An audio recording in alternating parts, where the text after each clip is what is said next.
Sir Kailash Nagar गोलीकांड क्या है और इसमें क्या कार्रवाई की गई है? पहले तो सभी को नमस्ते। सभी को पता है कि 26 मई को एक कैलाश नगर में गन शॉट की एक घटना हुई थी। प्रथम दृष्टया जो फरियादी था वो थे अरुण कुरारिया। उसके द्वारा कहा गया कि लगभग समय जो दिया था 12 से 12:30 बजे के बीच में दिलीप गुलबाके, जिसका कुरारिया के साथ पूर्व में भी आपसी मनमुटाव हो चुके थे और दोनों ही पड़ोसी भी थे, तो उसी को लेकर के वो मेरे पास आया और मेरी कार के पास आकर के टकटकाया। मैंने बाहर उसको पूछा, उसने मुझे बाहर बुलाया, हम दोनों के बीच में कुछ नोकझोंक हुई और इसी बीच उसने कट्टे से मुझ पर फायर कर दिया। ये प्रथम दृष्टया उसने हमें तहरीर दी, इसके आधार पर हमने 307 का मुकदमा दर्ज किया। सर पुलिस इसके बाद हमारी विवेचना की गई। विवेचना के तहत हमने दिलीप गुलबाके का पता किया। पता चला कि वो तो भोपाल में भर्ती है। जब हम भोपाल गए तो भोपाल में पता चला वो तो एम्स में भर्ती था। हमने वहाँ के सीसीटीवी चेक किए तो 10 बजे जो मेन था हमने देखा था, रात 25 तारीख की रात को 10 बजे से लेकर सुबह 4 बजे तक के बीच का, इस बीच वो वहीं पर उपस्थित था। हमने फिर डॉक्टर और वहाँ के आसपास जो भी स्टाफ थे उनसे स्टेटमेंट लिए गए। इसके तहत वो पिछले 3 दिवस से ही एम्स में भर्ती था, मनोचिकित्सक विभाग में, और सीसीटीवी से ये तो कंफर्म हो गया था कि वो वहीं पर है, उसने गोली नहीं चलाई। इसके बावजूद भी मैंने आसपास टीम के द्वारा अन्य सीसीटीवी भी देखे, उससे यही समझ में आया कि दिलीप गुलबाके के द्वारा उक्त गोली चालन नहीं किया गया। तो कहीं ना कहीं हमारी सुई कहाँ पर आकर की, वो था जो हमारा फरियादी था अरुण कुरारिया, क्योंकि उसने उससे के साथ बात की, उसके साथ नोकझोंक भी हुई, जो कि उसने कहानी बताई थी।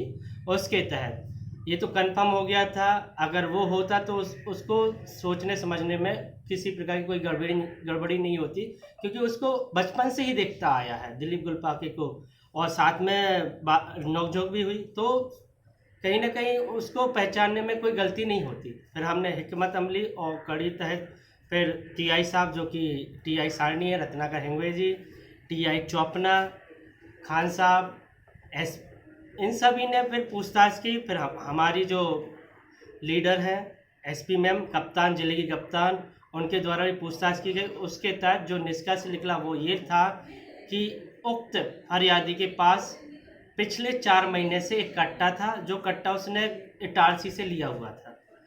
उक्त कट्टा .22 mm का था, रिवॉल्वर था वो, और उसको उसने जांचने परखने के लिए उसने बार बार देखा, नहीं चला। फिर उसने कहीं शरीर पे लगा के उसने चलाने की कोशिश की, नहीं लगाया, लेकिन किसी कारणवश जब वो अपने शरीर के बाएं सीने की तरफ वो दिखा रहा था कट्टे को, उस समय वो गोली चल गई। अब वो डर गया कि अब मुझसे तो गोली चल चुकी है, मैं घायल हो चुका हूँ, अब मुझे इलाज कराना है और इलाज कराएंगे तो पुलिस मुझसे पूछताछ करेगी।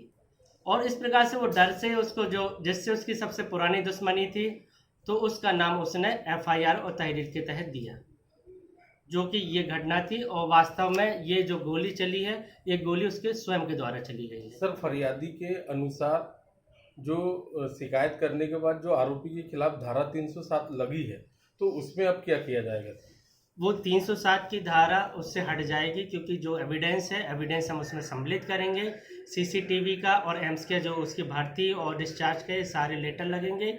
उसके साथ ही जो सीसीटीवी है जिसके तहत पता चल रहा है कि वो व्यक्ति वहीं पर था, इस तरीके से उन दोनों एविडेंसों को रख करके वो उसका नाम अलग हो जाएगा। अच्छा, अब ये जो अरुण कुरारिया जो आरोपी बनाया गया है, इसके विरुद्ध पुलिस ने क्या कार्रवाई की और इसने जो साजिश रची है उस पर क्या कार्रवाई की?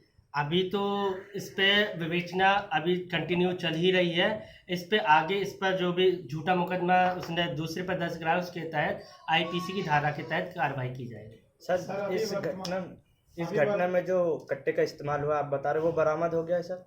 अभी इस पर कार्रवाई चल रही है, क्योंकि जस्ट आपके कुछ समय पहले ही उससे पूछताछ करके उक्त घटनाक्रम को पूर्ण कर लिया गया है। हाँ, उसने कट्टा कहाँ रखा था ये बता दिया और हमारी टीम जाकर के उसको बरामद करने वाली है। सर अभी वर्तमान में दिलीप की क्या स्थिति है और दिलीप कहाँ है अभी?